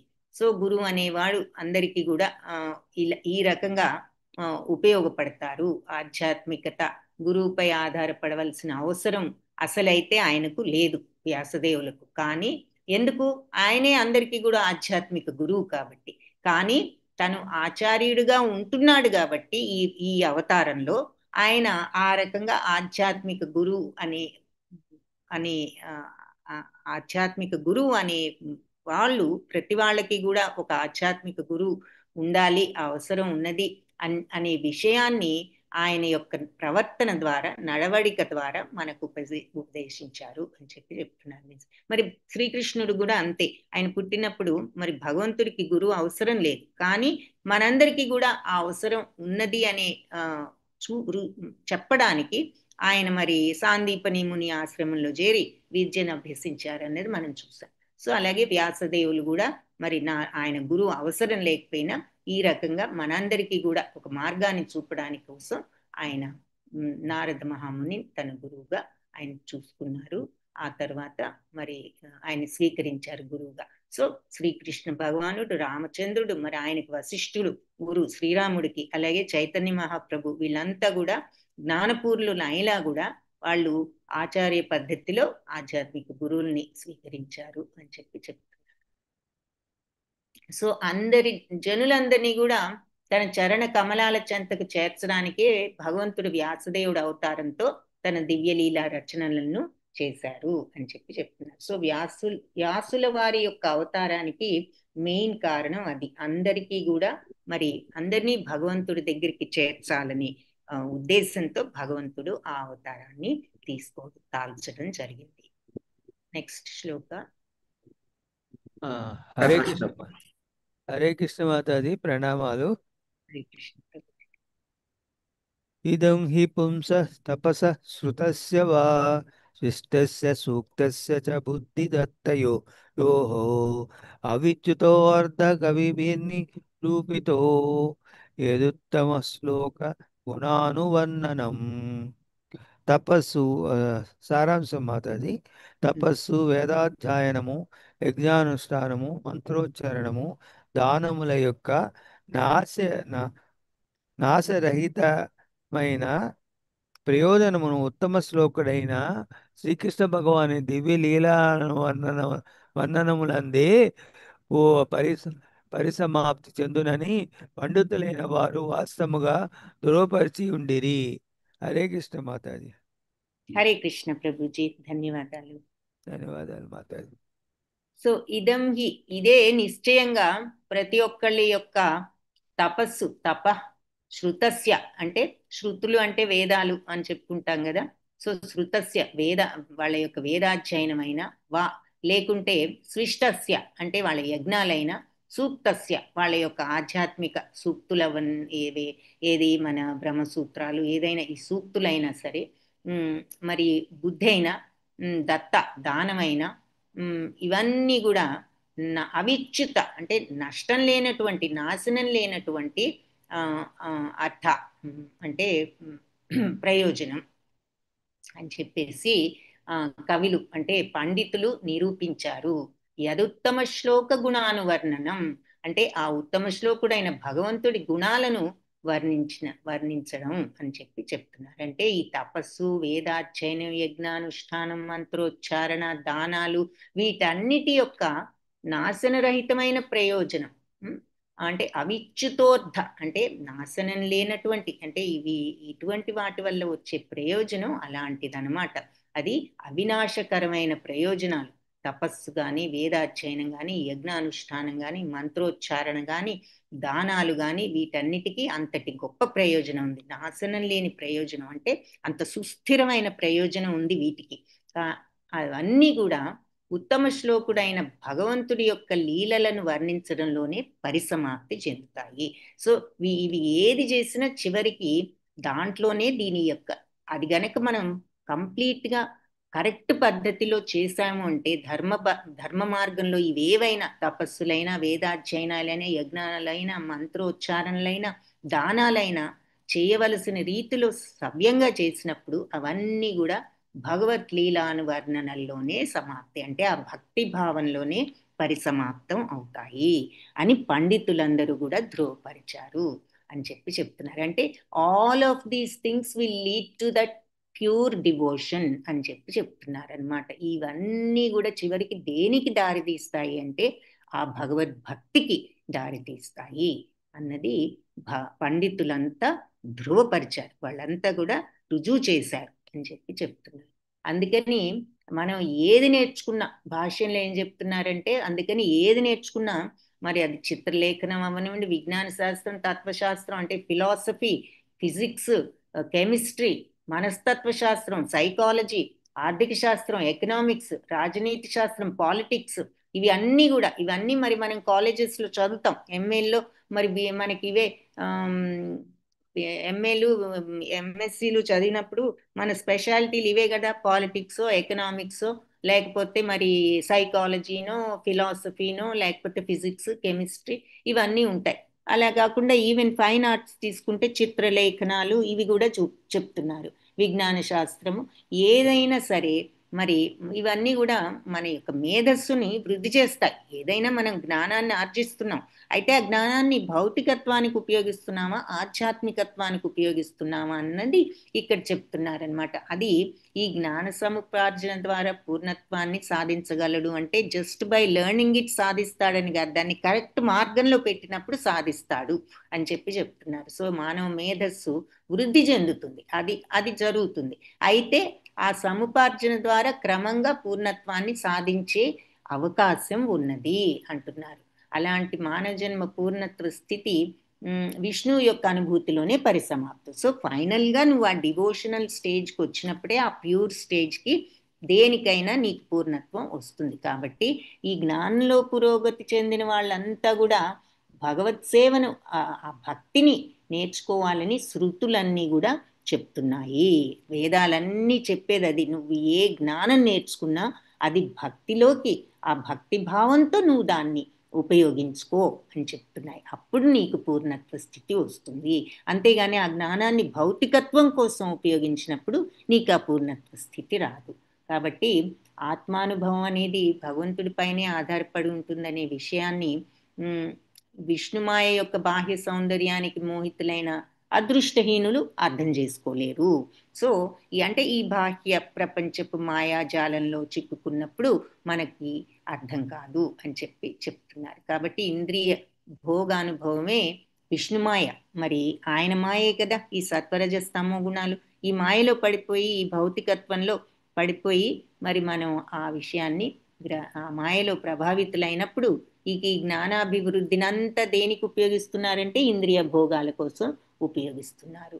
మరి విశ్వంలో ఉన్న ఈ భగవంతుడు శక్తుల నుంచి ఉద్భవించినట్టుగా నారదముని వివరించారు. ఏది మరి అన్నీ కూడా ఆయన భౌతిక శక్తులే కాబట్టి ఆయన సృష్టించిన సమస్తం కూడా కర్మలకు, ఫలితాలకు తన యొక్క అచింత శక్తి ద్వారా భగవంతుడే కారణం. అలాంటి సృష్టిలన్నీ కూడా ఆయన శక్తి నుంచే ఉద్భవించాయి. ఆయన నుంచే స్థితి కలిగి అంచెల్లో మళ్ళీ ఆయనలోనే లయమవుతాయి. అది ఇందాక శ్లోకంలో కూడా మనం చూసాం.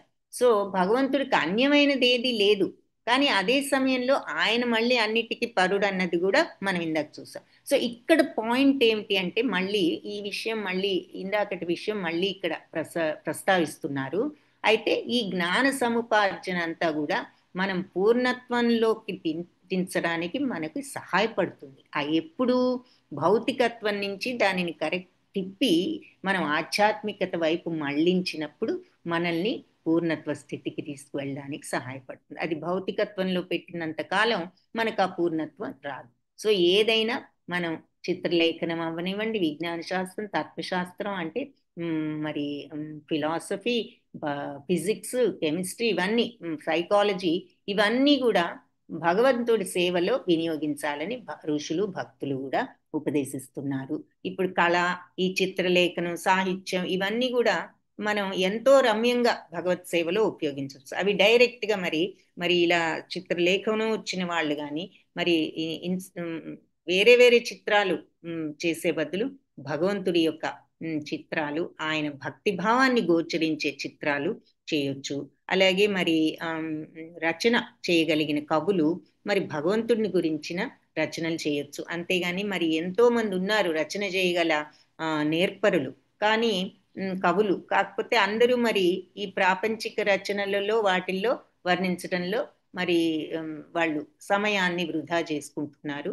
అలాగే మరి ఈ వ్యాసదేవులు కానీ, వాల్మీకి కానీ, వీళ్ళు భగవంతుడి దివ్యలీలను వర్ణించడం ద్వారా అందులోనే నిమగ్నులై వాళ్ళు అమరులయ్యారు అని చెప్తూ, అదే విధంగా ఈ విజ్ఞాన తత్వశాస్త్రాలు కూడా భగవత్ సేవలోనే ఉపయోగించాలి. కానీ ఇంద్రియ భోగార్థం ఈ తత్వ సిద్ధాంతాలను ఉపయోగించినప్పుడు ఇక మనకి ఫలితం ఏమి కూడా ఉండదు.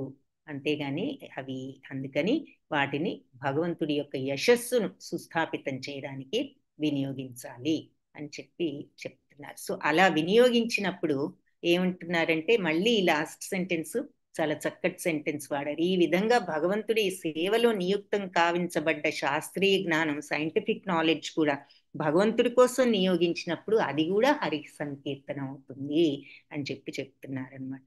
సో అది కూడా హరినామ సంకీర్తనమే. ఏది మనకున్నటువంటి ఈ జ్ఞానాన్ని భగవత్ సంబంధంగా వినియోగించడం కూడా హరినామ సంకీర్తనం చేసినట్లే అని అంటున్నారు. అటువంటి ఇతర కర్మలన్నీ కూడా హరినామ సంకీర్తనలు. చక్కటి వాక్యంతో ముగించారు ఆ భాష్యాన్ని. 22nd శ్లోక. సో అంటే ఆయన యొక్క exact word glorification of or ఆల్ ఫ్యాక్చువలీ హరికీర్తన or glorification of the god. అంటే భగవంతుడిని, వైభవాన్ని మనం స్తుతించడమే అంటున్నారనమాట. సో ఇంతకీ శ్లోకం మీనింగ్ ఇంకొకసారి చూద్దాం. సో తపస్సైన, వేదాధ్యయనమైన, యజ్ఞానుష్ఠానమైన, మంత్రోచ్చారణ, దానము, వీటన్నిటి యొక్క ప్రయోజనం, ఎటువంటి ప్రయోజనం ఇస్తాయి ఇవి? నాశనరహితమైన ఈ ప్రయోజనాలు భగవంతుడి యొక్క దివ్యలీలాను వర్ణనలోనే సమాప్తం. అంటే మనం కరెక్ట్గా చేస్తే ఇవన్నీ ఏదైనా వీటిలో అది భగవంతుడి దివ్యలీలాను వర్ణనలోనే పరిసమాప్తం చెందుతాయని పండితులంతా కూడా గ్యారంటీగా చెప్పారు అంటున్నారు. కాబట్టి మనం కరెక్ట్గా ఇవి ఏవి చేసినా కూడా చివరికి ఆ భక్తి భావంలో ఎండవాలి, అప్పుడే మనం కరెక్ట్గా చేసినట్టు.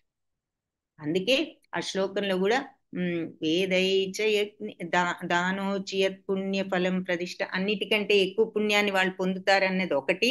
తర్వాత వేదమైన, దత్తమైన, హుతమైన, దానమైన, తపస్సైన ఏదైనా కూడా భగవద్భక్తి లేనప్పుడు అది వృధానే అన్నది కూడా మనం భగవద్గీతలో చూస్తాము. సో ఏదైనా చివరికి ఆ భక్తి భావంలో ఎండవాలి, అప్పుడు అది సంపూర్ణమైనట్లు లెక్క అని చెప్తున్నారు. అందుకని భాష్యంలో మీరు ఏ విద్య నేర్చుకున్నా సరే, ఇదివరకు రోజుల్లో అంటే ఈ తపస్సులు, వేదాలు, మంత్రోచ్చారణలు మాత్రం అలాంటివి ఉండేవి, ప్యూర్వి. మరి ఇప్పుడు రకరకాల శాస్త్రాలు భౌతిక జీవనం కోసం ఎన్నో పెట్టారు. కాబట్టి ఈ రోజుల్లో కూడా మనం ఏది నేర్చుకున్నా కూడా అది భక్తి భావంతో దానిని ఉపయోగించాలి అన్నది ఇక్కడ భావం పాయింట్. ఓకే, సో నెక్స్ట్ శ్లోక చదవండి. హరే కృష్ణ మాతాజీ. హరే కృష్ణ. ప్రణామాలు. అహం పురాతీత భవే భవం మునే దాస్యాస్తు కస్యాశ్చన వేదవాదినాం నిరూపితో బాలక ఏవ యోగినాం శుశ్రూషణే ప్రావృషి నిర్వివిక్షతాం. ధన్యవాదాలు. అనువాదము. ఓ ముని, పూర్వకల్పమున వేదవాదులైన బ్రాహ్మణుల సేవలో నిలిచిన ఒకానొక దాసికి నేను పుత్రునిగా జన్మించి ఉంటిని. ఒకమారు ఆ బ్రాహ్మణులు చాతుర్మాస్య వ్రతదీక్ష ఎందుండగా వారి సేవ యందు నేను వినియోగింపబడితిని. ధన్యవాదాలు మాతాజీ. హరే కృష్ణ. హరే కృష్ణ ప్రభుజీ, ధన్యవాదాలు. సో అహం పురాతీత, నేను ఇంతకు పూర్వం అతీత భవే అంటే ఇంతకు ముందు అభవం జన్మించాను. ఎక్కడ? ఒక ముని దాస్య, ఒక దాసికి. కానీ కొంతమంది వేదవాదినాం అంటే వేదాంతాలు అనుసరించే వాళ్ళు, అంటే మునులందరితో నిరూపిత వాళ్ళ కోసం నేను వినియోగించబడ్డాను. బాల సేవకుడుగా వాళ్లకు నేను వినియోగించబడ్డాను. అయితే యోగిన ఈ భక్తుల అందరూ కూడా వాళ్ళ శుశ్రూషణే, వాళ్ళ సేవలలో నేను నియుక్తున్నై ఉన్నాను.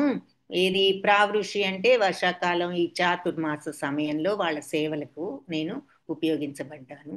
నిర్వివిక్షిత అంటే అక్కడ కలిసి ఉన్నప్పుడు వాళ్ళతో అని చెప్తున్నారు. సో ఇక్కడ వ్యాసదేవు ఇప్పుడు తన యొక్క నారదముని ఆయన యొక్క చరిత్రను చెప్తున్నారు. ఇంతకు ముందు పూర్వకల్పంలో నేను వేదవాదులైన బ్రాహ్మణుల సేవలో ఉన్నాను. ఒకానొక దాసికి నేను పుత్రుడిగా జన్మించాను. అయితే ఆ బ్రాహ్మణులు చాతుర్మాస వ్రత దీక్షలో ఉన్నప్పుడు పాపం ఆవిడ ఈ కుమారుణ్ణి వాళ్ళ సేవలకని ఉపయోగించడానికి, వాళ్ళ సేవల కోసం అక్కడ ఆయన్ని నియోగించడం జరిగింది అని చెప్పి ఆయన తన యొక్క వృత్తాంతాన్ని చెప్తున్నారనమాట. సో ఎంతో మరి తక్కువ స్థితిలో ఉన్న తల్లికి పుత్రుడిగా జన్మించిన, మరి గొప్ప గొప్ప విద్యలు నేర్చుకోలేకపోయిన, వేదాలు అవి ఆ జన్మలో ఆయన తన శక్తి అంతా కూడా భగవంతుడి సేవలో వినియోగించి అమరుడైన ముని అయ్యారు అని చెప్పి మనం ఇక్కడ తెలుసుకోవాలని భాష్యంలో చెప్తున్నారనమాట. అంటే భక్తి వాతావరణంలో ఉన్నటువంటి అద్భుత శక్తి ఎలాంటిది అనేది నారదముని చెప్తున్నారు. మరి ఏమీ తెలియని ఆ దాసి తనయుడిగా పుట్టి ఏమీ చదువుకోకపోయినా ఈ భక్తుల మధ్య ఉండడం వల్ల ఆయనకు ఎటువంటి లాభం చేకూరింది, ఆ అద్భుతమైన శక్తి ఏమిటి అన్నది ఇక్కడ మనకు అర్థమవుతుంది అనమాట. భక్తి యొక్క అద్భుత ప్రభావం అదే అంటున్నారు. సో జీవులందరూ కూడా ఆ భగవంతుడి శక్తి ఆయన రూపాలం కాబట్టి అందరూ కూడా ఆ భగవంతుడి యొక్క దివ్యమైన భక్తిలోనే నియుక్తులు కావాలి. అంటే మనందరం కూడా ఆయన అంశలం కాబట్టి, మనం ఇప్పుడు మన తల్లిదండ్రుల యొక్క పిల్లలం కాబట్టి మన తల్లిదండ్రుల పట్ల మనకు గౌరవ భక్తులు ఉండాలి, ఉంటాయి. మరి భగవంతుడి యొక్క అంశలం కాబట్టి అందరం కూడా భగవంతుడి అంశలమే కాబట్టి మరి భగవంతుడి పట్ల అంతకు మించినటువంటి భక్తి కూడా తప్పనిసరిగా ఉండాలి అని చెప్తున్నారు. ఆ కార్యాన్ని అలాంటి కార్యం గనక నిర్వహించినప్పుడు నిర్వహించకపోతే మనం మాయలో ఉన్నాము అని అంటున్నారు. అంటే భగవద్భక్తిని మనం అలవర్చుకోలేకపోతే. కాబట్టి మన యొక్క ఇంద్రియ భోగంలో కాకుండా భక్తిలోనే నియుక్తమై ఉండాలి అంటూ మరి ఒక్కసారి మనకు చెప్తూ, నారదముని తన పూర్వజన్మ అనుభవాన్ని అనుసరించి భగవత్ సేవ కేవలం భగవంతుడి యొక్క శుద్ధ భక్తుల సేవతోనే ప్రారంభం అవుతుంది అని చెప్తున్నారు. అది ఇక్కడ ఇంపార్టెంట్ పాయింట్. సో దాని యొక్క మహత్యం ఏమిటి అంటే, శుద్ధ భక్తుల సేవ మనకు కూడా ఆ భక్తి భావాన్ని పెంచుతుంది. అది దాని మహత్తరమైన శక్తి అది అని చెప్పి ఈ భాష్యాన్ని ఆ రకంగా కంక్లూడ్ చేశారనమాట. సో అందుకని భగవంతుణ్ణి చూడాలి అంటే ఆధ్యాత్మిక గురువే తగినటువంటి మధ్యముడు. So through the guru we can reach the god అంటున్నారనమాట. సో ఆధ్యాత్మిక గురువు యొక్క సేవ ద్వారా ఆనందాన్ని భగవంతుడు పొందుతాడు. సో మనం భక్తులకు సేవ చేస్తే అదే భగవంతుడికి ముదాన్ని కలిగిస్తుంది, ఆనందాన్ని. కాబట్టి తనకు తానుగా శిష్యుడి హృదయంలో ఆయన వనరించిన సేవకు తగిన ప్రీతి ప్రకటితం అవడానికి సిద్ధపడతాడు. అంటే ఈ శిష్యుడు ఎంత చక్కగా సేవ చేస్తున్నాడు, ఎంత సిన్సియర్గా ఉంటున్నాడు అన్న దాని మీద భగవంతుడు మనకి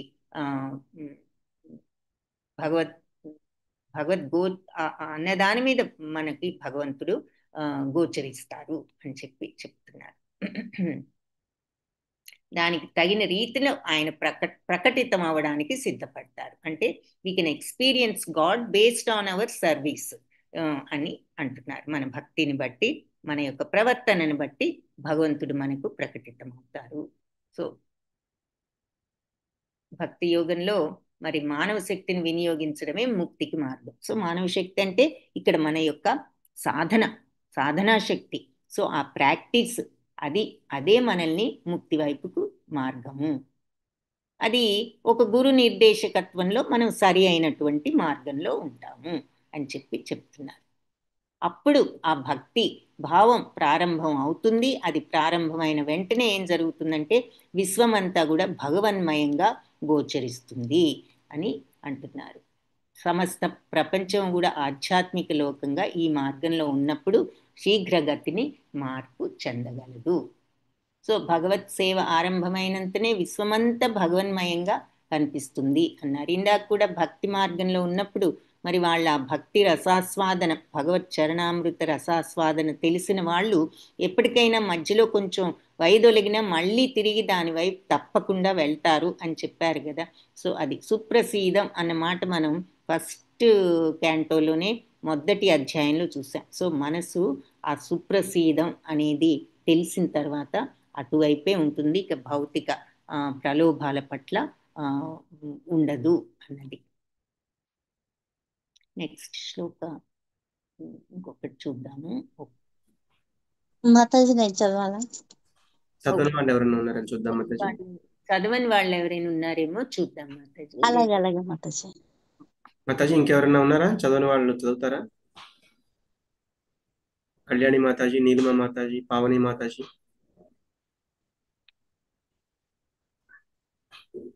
శ్రీదీప మాతాజీ, రాస వినోదిని మాతాజీ, సుచరిత మాతాజీ. మీరు చేయండి ప్రభుజీ. హరే కృష్ణ. నేను చేశాను మాతాజీ. శ్రీదీప మాతాజీ చేస్తారా? శ్రీదీప మాతాజీ హరే కృష్ణ.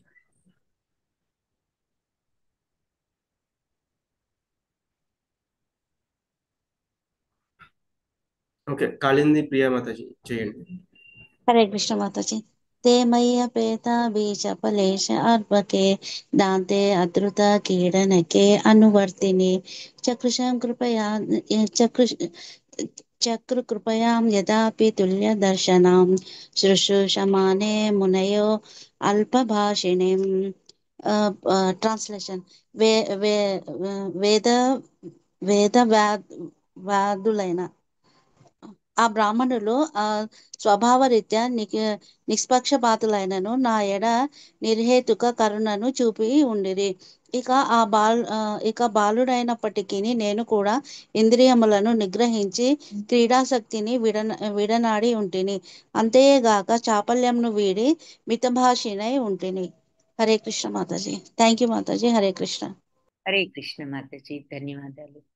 సో ఆయన యొక్క విషయాన్ని మళ్ళీ ఇంకా చెప్తున్నారు. ఇందాక దాసి పుత్రుడిగా ఉంటూ వాళ్ళకి మాసంలో నేను ఈ విధంగా సేవలు చేయటానికి నన్ను వినియోగించారు. వాళ్ళు మరి వేదవాదులైన బ్రాహ్మణులు కాబట్టి వాళ్ళు నా పట్ల తేమయ్య అపేత ఏది అఖిల చాపల అర్భకే, ఈ బాలుడినైన నా పట్ల వాళ్ళు నేను బాలుడినైనా కూడా దాంతే అంటే ఇంద్రియాలన్నిటినీ కూడా నేను కంట్రోల్ చేసుకుని అధృత కీడనకే ఏది ఆటపాటలన్నిటి పట్ల కూడా ఇంట్రెస్ట్ లేకుండా నేను నమ్రతతో ప్రవర్తిస్తూ నమ్రతతో ప్రవర్తిస్తూ మరి ఉన్నాను. కాబట్టి వాళ్ళు మరి నా పట్ల నిర్హేతుకమైనటువంటి కరుణను చూపించారు అని చెప్పి చెప్తున్నారు. ఏది కృపాం నా పట్ల కరుణను చూపించారు. యద్యపి అయినప్పటికీ కూడా తుల్య దర్శన అంటే నిష్పక్షపాతం అంటే అన్నిట్లోనూ సమత్వాన్ని చూపేవారు అని. సో ఆ యోగులు, ఆ బ్రాహ్మణులు ఎటువంటి వారంటే నిష్పక్షపాతులు. వాళ్ళు మరి నా పట్ల కరుణను చూపించారు.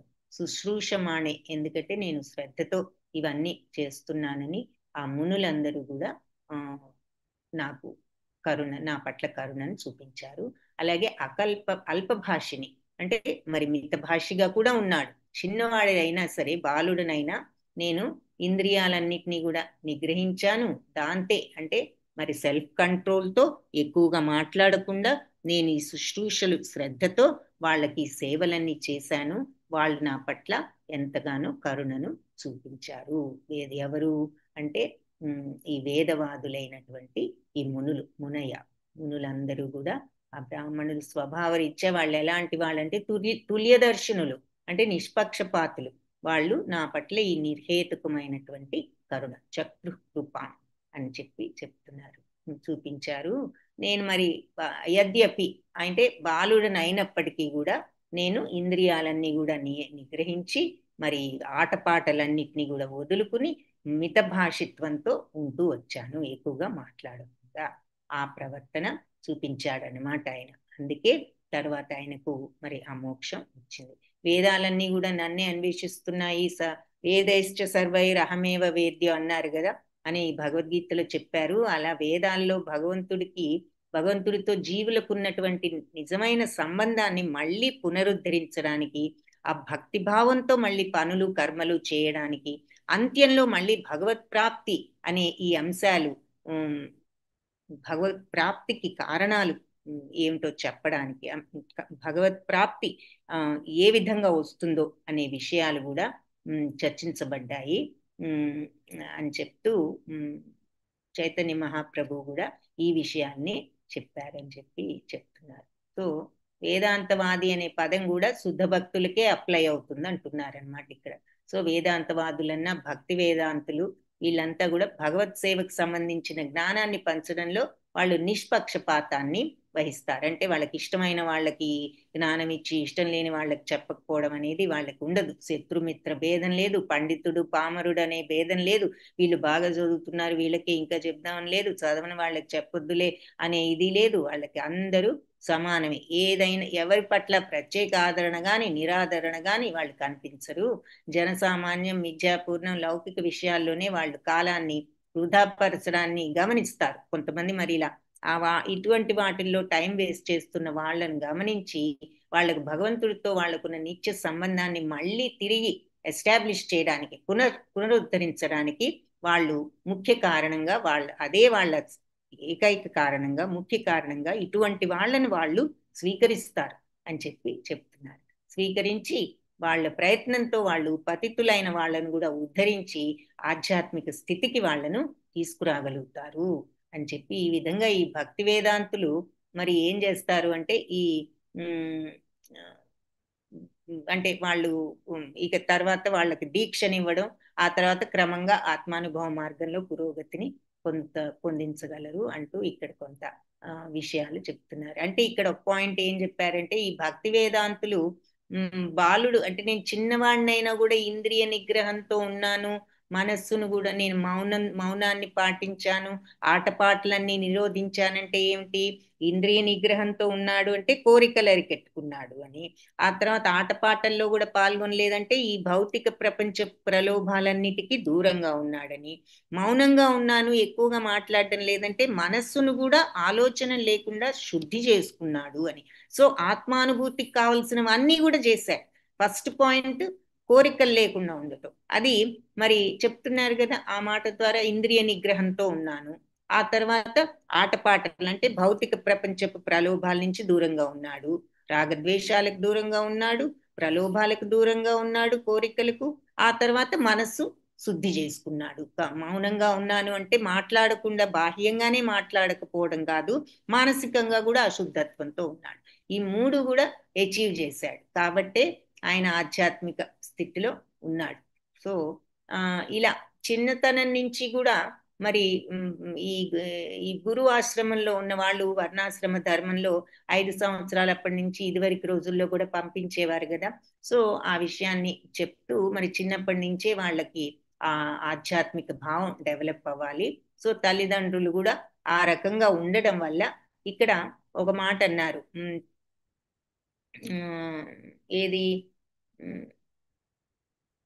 వర్ణాశ్రమ పద్ధతిలో తల్లి గర్భంలో తండ్రి చే ప్రవేశపెట్టుటకు పూర్వమే బాలుడికి ఆధ్యాత్మికత్వం వస్తుంది అంటున్నారు. అదెలా సాధ్యం? ప్రవేశపడక ముందే ఆధ్యాత్మికత్వం అంటే అక్కడ పాయింట్ ఏమిటి అంటే, ఆ తల్లిదండ్రులు ఆల్రెడీ ఆధ్యాత్మిక స్థితిలో ఎస్టాబ్లిష్ అయి ఉన్న వాళ్ళు కాబట్టి వాళ్ళ సంతానం కూడా ఆధ్యాత్మికత్వంలోనే ఉంటుంది అని చెప్తున్నారు. సో వాళ్ళు ఆ భావనలో ఉండాలి, సంతానాన్ని వాళ్ళు కలిగించుకునే టైంలో అన్నట్లుగా. అంటే వాళ్ళకి ఆధ్యాత్మిక తత్వం అలవర్చుకున్న వాళ్ళు అని చెప్తున్నారు.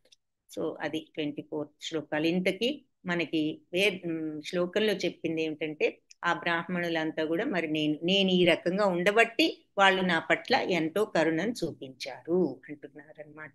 సో వాళ్ళంతా ఈయనకి గురువుల్లాగా అయ్యారనమాట. సో ఎలా ఉన్నారు అంటే మళ్ళీ 3 పాయింట్స్. ఇంద్రియాలను నిగ్రహించాను, క్రీడాశక్తిని వదిలాను. సో ఇంద్రియాలు సెల్ఫ్ కంట్రోల్, క్రీడాశక్తిని వదిలాను అంటే ఇంద్రియ ప్రలోభాలని, కోరికల్ని వదిలాడు. అలాగే మితభాషిగా ఉన్నారు. సో అంటే మనస్సును కూడా ఆయన చిత్తశుద్ధితో ఉన్నారు. సో అవి ఇక్కడ మెయిన్ పాయింట్స్ మనం అర్థం చేసుకోవాల్సిన ఆయన యొక్క ఆయన స్టేజ్కి ఆయనకు అర్హత ఎందుకు వచ్చిందంటే ఆ 3 విషయాల వల్ల వచ్చింది.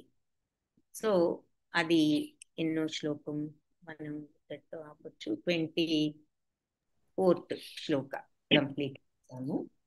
అయితే ఒకసారి ఇక్కడ వరకు మనం క్విక్ గా చూసినట్లయితే 17th to 19th మనకేం చెప్పారు? ఈ సుఖ దుఃఖాలు కోసం తాపత్రయం అనవసరం అన్నది చూసాం. ఎందుకు? మన పూర్వజన్మని బట్టి మనకి ఎలాగూ కూడా సుఖ దుఃఖాలు సంభవిస్తూనే ఉంటాయి. కాబట్టి దుఃఖం వద్దనుకున్నా వస్తుంది, సుఖం కావాలనుకున్నా రాదు. మనకు ప్రాప్తి లేకపోతే మనకి ఏది ప్రాప్తమో అది ఎలాగో వస్తుంది. కాబట్టి దానికోసం ఎందుకు మనం శ్రమ పడటం? మన యొక్క కర్మానుసారం వచ్చేది ఎలాగో వస్తుంది. కానీ మనం శ్రమ పడవలసింది దేనికి అంటే ఈ 14 లోకాల్లో మనకు లభించినటువంటి ప్రయోజనం ఎక్కడుందో ఆ ప్రదేశానికి వెళ్ళడానికి మనం సాధన చేయాలి. అదే మన జీవితాశయం అని చెప్పారు. అలాగే ఎందుకు అంటే ఈ 14 లోకాల్లో ఉన్న ప్రతి జీవికి, శునకాన్ని మొదలుకొని బ్రహ్మదేవుడు దేవతల వరకు కూడా ప్రతి ఒక్కరికి ఎన్నో కొన్ని కష్ట సుఖాలు ఉంటూనే ఉంటాయి వాళ్ళ లెవెల్స్ని బట్టి. కాబట్టి ఇవన్నిటినీ, ఈ జనన మరణం అన్ని లోకాల్లోనూ ఉన్నది కాబట్టి జన్మ మృత్యు జరా వ్యాధి దోషం, ఈ దోషాన్ని తప్పించుకునే ప్లేస్ వెతుక్కోవాలి అనే విషయం 17th, 18th, 19th. అంతేగాని ఈ ప్రాపంచిక సుఖాల ప్రాకులాట వేస్ట్. నీకు రావాల్సిన సుఖం ఎలాగో వస్తుంది, రావాల్సిన దుఃఖం ఎలాగో వస్తుంది నువ్వు వద్దనుకున్నా అని చెప్తున్నారు. తర్వాత మరి ఆ భక్తి భావాన్ని అందుకని భక్తి భావం పెంచుకుని తద్వారా భగవద్ధామాన్ని పొందండి. అలాగే మరి భగవంతుని గురించి నువ్వు ఎక్స్ప్లెయిన్ చేయమన్న విషయం 2021, 22లో చెప్పారు. కాబట్టి ఈ అందరూ వివేకవంతులు పండితులు ఏం చెప్పారు అంటే జ్ఞానాన్ని, ఏ రకమైన జ్ఞానాన్నైనా నువ్వు ఆర్జించిన జ్ఞానాన్ని భగవంతుడి కోసం వినియోగించడానికి ప్రయత్నించు అని చెప్పి తర్వాత చెప్పడం జరిగింది. ఈ 20 నుంచి 22వ శ్లోకం వరకు అది చెప్పారు. ఆ తర్వాత 23 నుంచి 31 వరకు మరి నారదులు తన యొక్క వృత్తాంతాన్ని చెప్పడం జరిగింది. సో అంతకుముందు శ్లోకాస్లో నీకు తెలియంది ఏమీ లేదు, నీకు అన్నీ తెలిసిన వాడివే, నువ్వు స్వయంగా భగవంతుడి అవతారానివే. కాబట్టి ఇవేవైనా మరి ఆఖరికి వేదాలైనా, మరి యజ్ఞాలైనా, దానాలైనా, తపస్సులైనా ఏదైనా చివరికి భక్తి భావంలోనే పరిసమాప్తం అవ్వాలని పండితులందరూ కూడా చెప్పారన్న విషయాన్ని చెప్పి, ఇందులో నీకు తెలిసేదే తెలియంది లేదు, ఆయన సర్వవ్యాపకుడు, ఆయన సృష్టి స్థితి లయలకు కారకుడు. కాబట్టి నువ్వు ఆయన దివ్య లీలాను వర్ణనలు నువ్వే చేయగలవు, ఎందుకంటే నువ్వు ఆయన అంశవే, నీకు అన్నీ తెలుసు. కాబట్టి నువ్వు నీకు ఏదో సూచనప్రాయంగా నేను చెప్తున్నాను కానీ నీకు తెలియందేం లేదు. కాబట్టి నువ్వు అన్నీ కూడా ఆయన లీలలను నువ్వే వర్ణించగలవు అని చెప్పి, నేను మరి ఇదివరకు నా పూర్వజన్మలో ఇలా నేను ఒక దాసికి పుట్టి వీళ్ళందరికీ కూడా సేవ చేయడం జరిగింది అంటూ ఆయన తన వృత్తాంతాన్ని చెప్పడం ప్రారంభించారు. సో మరి ఎప్పుడైతే మనం సేవ చేస్తామో ఈ వైష్ణవులకు, మరి భక్తులందరికీ ఆయన అలా చేయడం వల్ల వాళ్ళందరూ ఆయన పట్ల కరుణతో ఉన్నారు. ఏది సేవ చేస్తూ మౌనంగా ఉంటూ మనస్సును శుద్ధి చేసుకుంటూ కోరికల్ని వదిలి ఆయన ఇంద్రియ నిగ్రహంతో ఉన్నాడు. అవన్నీ ఇంపార్టెంట్ అన్నమాట మనం ఈ మార్గంలో ఉండటానికి. అలా ఆయన ఉండబట్టి నాకు మళ్ళీ విమోచనం కలిగింది. ఆయన శాపం ఉన్న మళ్ళీ తిరిగి ఆయన వెళ్ళిపోవడం జరిగింది వాళ్ళ కరుణతో. అది చెప్పడం ప్రారంభించారు. అంతవరకు చూసాము. 24th శ్లోక కంప్లీట్ చేశాము. 25th నుంచి నెక్స్ట్ క్లాస్లో చూడొచ్చు. వాంఛాకల్పతరుభ్యశ్చ కృపా సింధుభ్య ఏవ చ పతితానాం పావనేభ్యో వైష్ణవేభ్యో నమో నమః. హరే కృష్ణ. అందరికీ ధన్యవాదాలు. మాతాజీ ఒక డౌట్ ఉంది, అడగచ్చా మాతాజీ? చెప్పండి మాతాజీ. మాతాజీ ఇది 23rd